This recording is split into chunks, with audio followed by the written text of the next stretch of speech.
Hi, welcome to the NLHA channel. With this week, we will be looking at the monitoring of employee communications.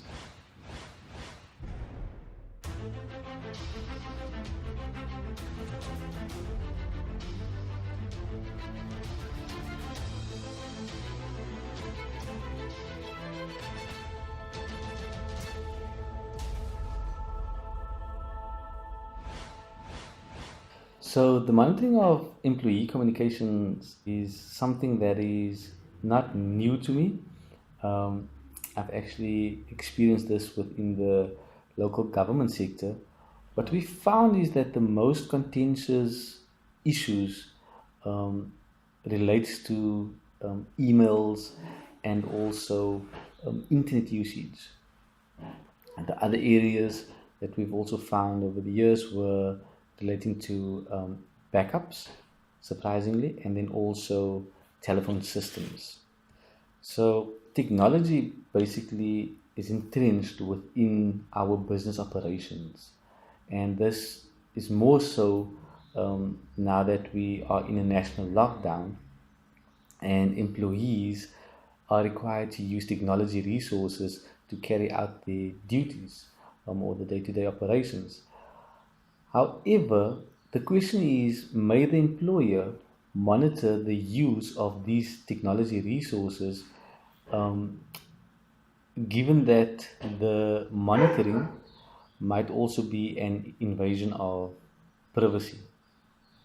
So when we talk about a invasion of privacy, then we are talking about a right that is involved.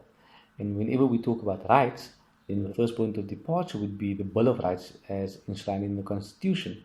So I think section 14 of the Constitution provides for the right to privacy. So there's no doubt that the right to privacy is a right. However, like most rights in the Bill of Rights, it is not absolute. The right is not absolute, which means that the right may be restricted or it might be limited. And this is very important to bear in mind, that the right to privacy is not absolute. So from the Constitution, then we would obviously move into legislation, and the first legislation or piece of legislation that comes to mind is the RICA.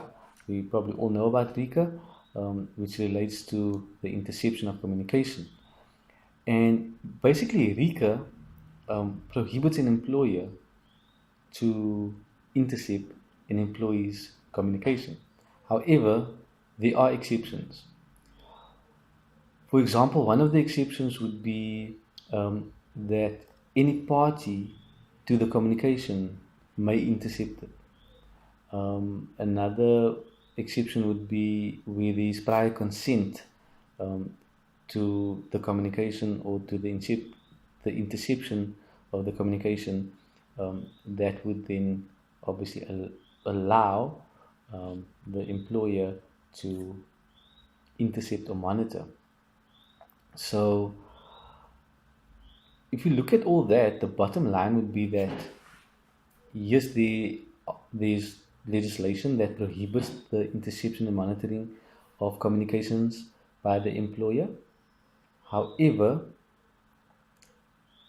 the employer may monitor the employees' communications if, for example, there's a valid business purpose for the monitoring, um, or where it's done to protect the employer's resources from being abused, or maybe the employer's assets.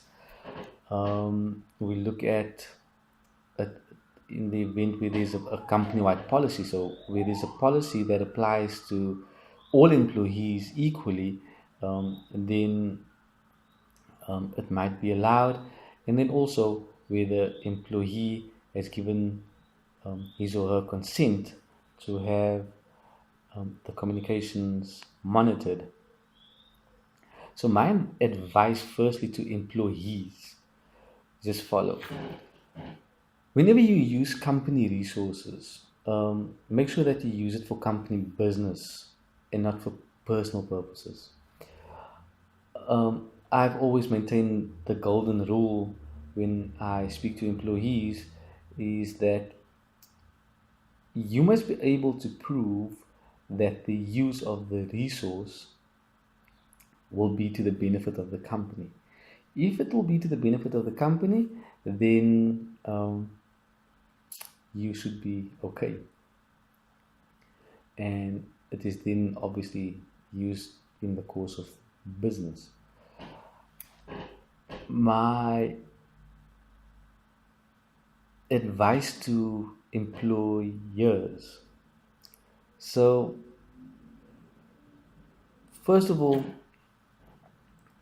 I would say create an acceptable use policy for your technical resources, whether it's for your internet use, email use, laptop use, modem use, whatever technology is used in the course of business, create an acceptable use policy.